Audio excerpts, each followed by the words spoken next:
Hi everyone, welcome to Drumming with Dylan. I want to share something amazing with you today. So, the samba rhythm from Brazil is really unique because of the feel that it has. So, you could demonstrate it kind of like this.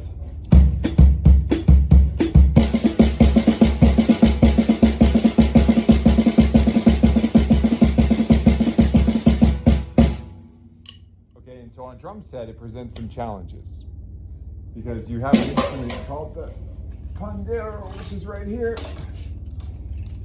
where you can create a nice swing and cover all the bases.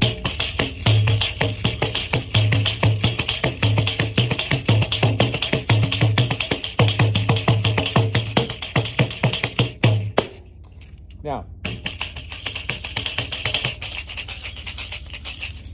hard to cover that. So people come up with different techniques. Some people finger it.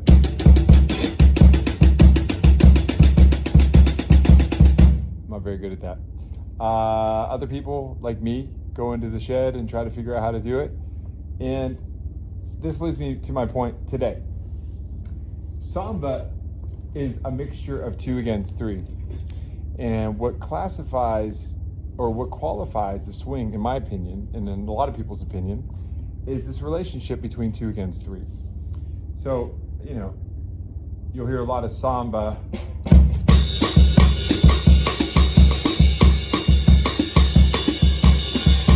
with that kind of in-between feel, da da da da da on the ride cymbal.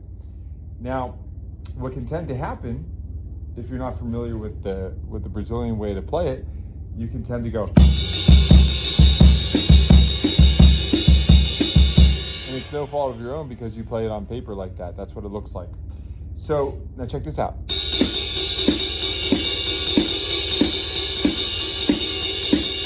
Okay, so essentially what we have here is a shuffle.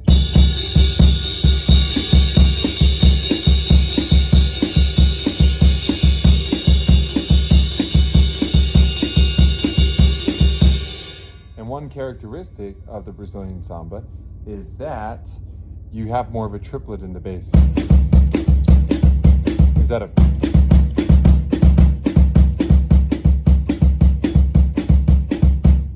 Okay, so now if we take that,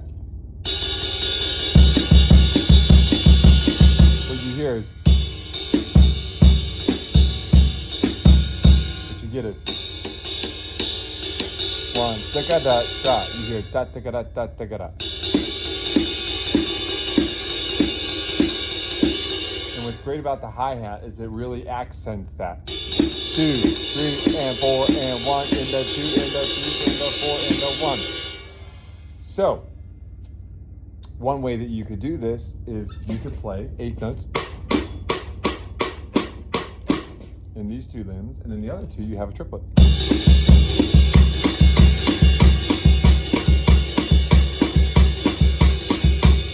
So sometimes when you're playing samba, you'll hear people play this rhythm.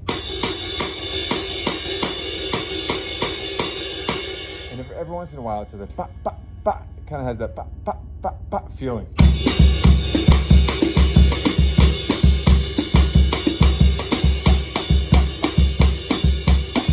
Kind of has that going on.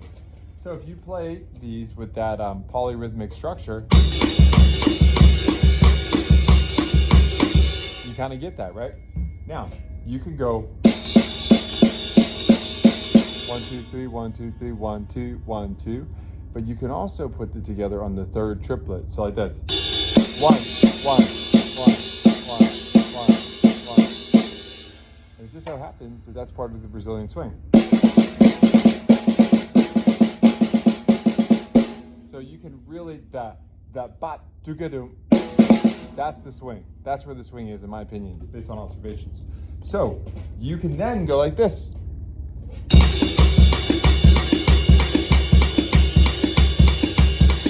So what we have going on is a triplet. And. And then you put that one. Okay? So what ends up sounding like is a push, right? So now you can play a very common pattern that they play on the tamborin, which goes 1, 2, 3, 4, 1, 2, 3, 4. And anytime we have one and, we're gonna go. And anytime we have ba, ba, ba, ba, we're gonna go 1, 2, 3, 1, 2, 3, 1, 2, 3. Okay, so the difference would be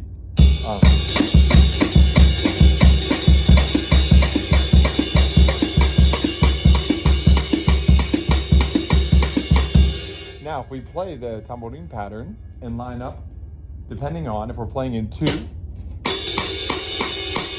but if we're playing in the triplet, so we're going to alternate those to create what they call the clave of samba.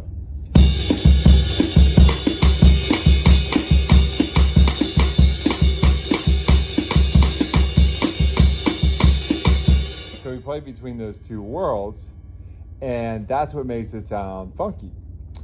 And so this 2 against 3, let me do that a little faster so you can hear.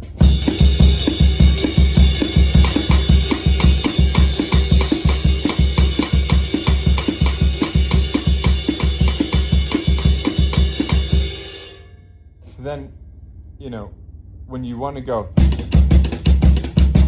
and you're trying to figure out how to do that one-handed, so what I've done is keep the triplet, and then also line up the 3rd note. So you got this, and you have both of them in there. So you're creating 2 against 3 with one hand, and that looks like this. So.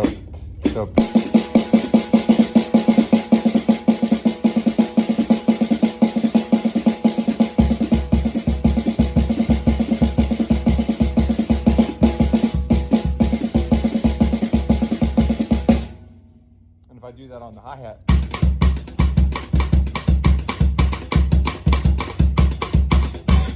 so you have that. It's really kind of neat. You're literally playing back and forth inside of 2 grids simultaneously, or in quick alternation, which creates that feel. Now, being a classical percussionist, a trained classical percussionist, I'd be remiss to not mention another thing, which I have kind of claimed to be a connection between Brazilian music and classical music.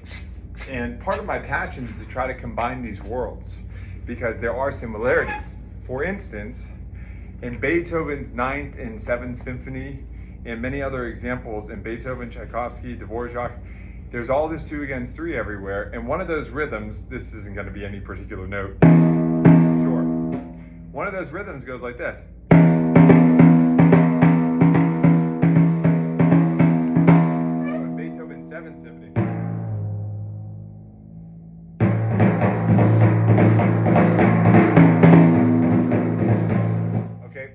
Have that rhythm. Now, if you break that down just into daga, daga, daga, daga, which is how it's written,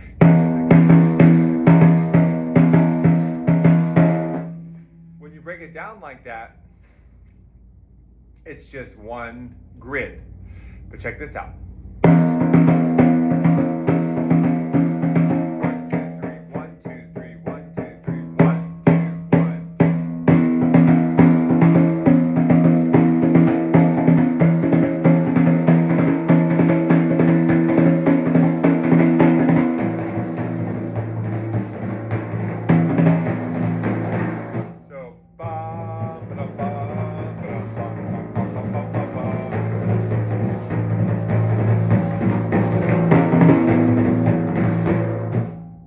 This one's going higher because there's more space. So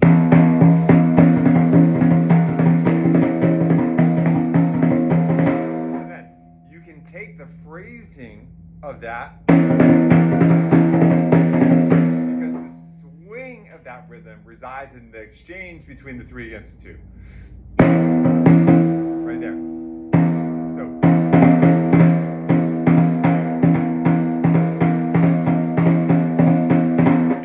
Playing it, you can take that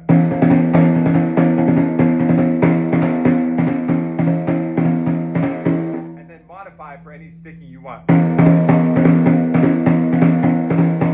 Versus just a da ga da ga da ga da. Now it has a lilt.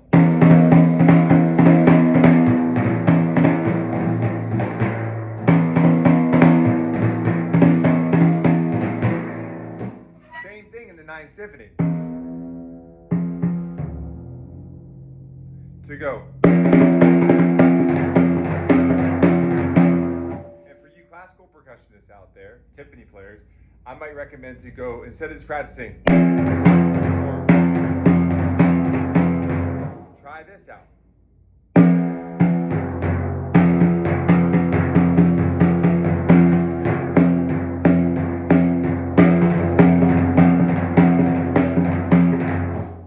So, bum-ba-da, bum-ba-da. And what you end up hearing is the boom, go, dum. And what you don't hear when you play it da da da da da da da da da da da is the dum, chicka dum. Dum, chicka dum, dum, chicka dum, dum, chicka dum, dum, chicka dum, dum. Do chicka dum, dum. And it might be worth learning how to say that. Do chicka dum, chicka dum, or bit chicka dum, bit chicka dum, bit chicka dum, bit chicka dum, chicka dum, chicka dum, chicka dum, because the is how you know it's 2 against 3. If there's no chicka dum, then all you have is da ga da ga da ga da ga da ga da instead of chicka dum, chicka dum, chicka dum. So you have 2 rhythms happening simultaneously, which means that Beethoven innately knew the 3 against 2 has a built-in propulsion system, which is tension and release. And even if you do it in your body, you can feel there's a motion like this. It's elliptical. So check it out. If I play one way, which is an approach that you would try to do if you were trying to get note evenness.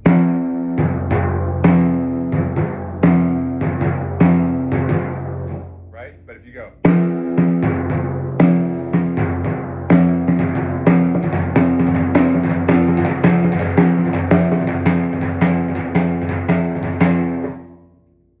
And this could be, useful for the whole ensemble. Bing, ba-dum, bum, ba-dum, bum, ba-dum, bum, ba-dum, bum, chicka-dum, bet, chicka-dum, bet, chicka-dum.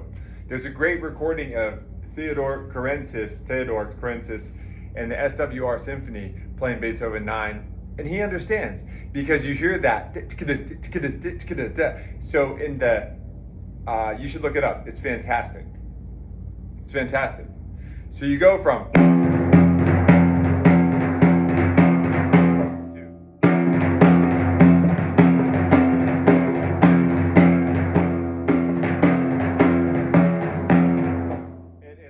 The rhythm.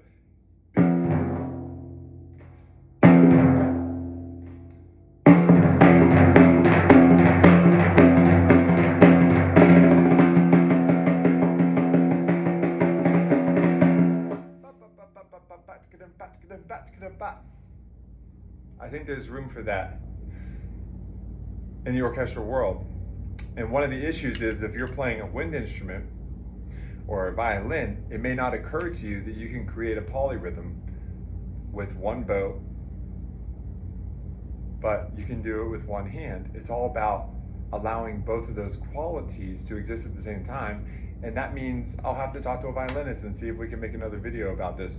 But there's probably a connection between how to do that with one hand on the drum and how to do it with one hand with the bow. And going bit to doom is probably not it. So I'll be interested to find out what that would be. It's very interesting to me.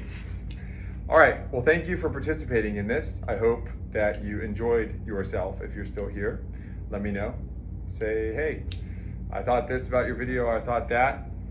All this really is to sort of record these ideas and create a dialogue. So have a great day.